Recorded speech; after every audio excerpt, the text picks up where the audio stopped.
జరుగుతున్న యుద్ధంపై Israel Hamas కు dead line విధించింది.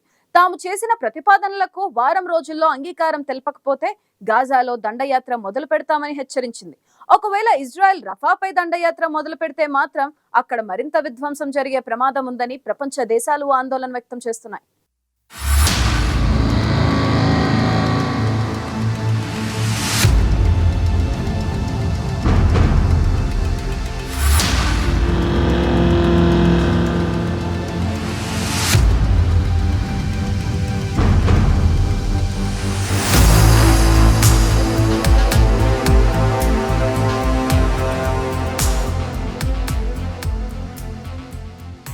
ఇజ్రాయెల్ హమాస్ మధ్య యుద్ధం రోజుకో మలుపు తిరుగుతోంది. ఇరు పక్షాల మధ్య యుద్ధం రోజురోజుకు తీవ్రతరం అవుతుండటంతో సామాన్యుల ప్రాణాలు కోల్పోతున్నారు.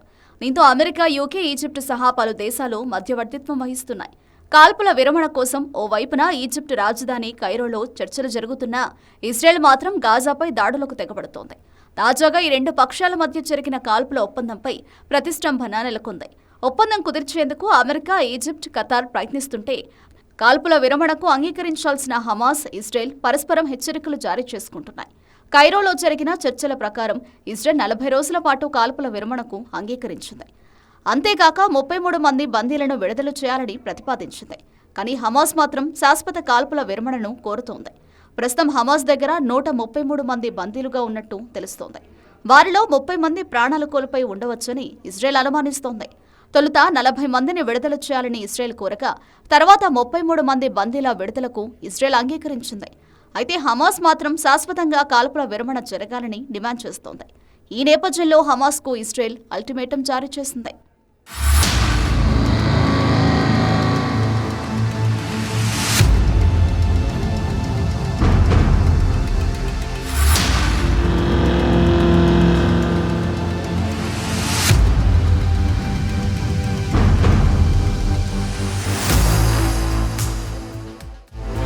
ఇజ్రాయెల్ చేసిన ప్రతిపాదనకు హమాస్ నుంచి ఇంకా ఎలాంటి క్లారిటీ రాలేదు.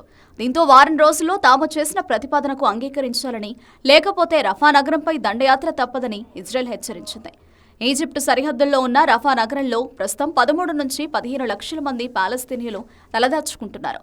వీరిలో చాలా మంది గాజాలో యుద్ధం కారణంగా ప్రాణాలు అరచేతిలో పెట్టుకుని వచ్చారు. పౌరుల పేరుతో హమాస్ ఉగ్రవాదులు సైతం రఫాలోనే తలదాచుకుంటున్నారని ఇజ్రాయెల్ భావిస్తోంది. తమ గాజా యుద్ధం లక్ష్యం నెరవేరాలంటే రఫాపై దండయాత్ర చేయాల్సిందేనని ఇజ్రాయెల్ భావిస్తోంది. ఇక్కడ ఉన్న ఉగ్రవాదులను మట్టుపెడితేనే గత ఏడాది అక్టోబర్ 7న తమ పౌరులపై హమాస్ చేసిన దాడికి ప్రతీకారం పూర్తవుతుందని ఇజ్రాయెల్ చెబుతోంది. రఫాపై దాడి జరిగితే భారీ సంఖ్యలో పాలస్తీనియన్ పౌరులు చనిపోయే అవకాశం ఉందని అమెరికా సహా అంతర్జాతీయ దేశాలు ఆందోళన చెందుతున్నాయి.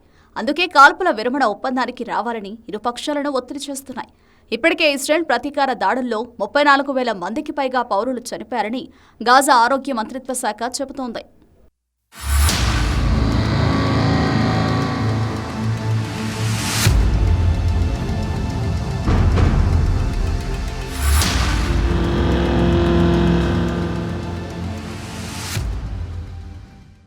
మరోవైపు ఇజ్రాయెల్ చేసిన తాజా హెచ్చరికల నేపథ్యంలో కాల్పుల విరమణ చర్చలను ఏ దిశకు తీసుకెళ్తుందోనన్న భయం ఇప్పుడు అందరినీ వెంటాడుతోంది.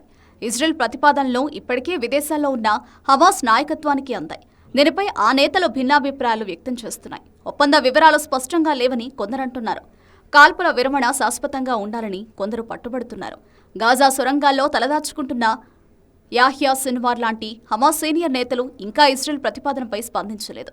త్వరలోనే కైరోలో ఈ ప్రతిపాదనపై చర్చలు జరిగే అవకాశం ఉంది.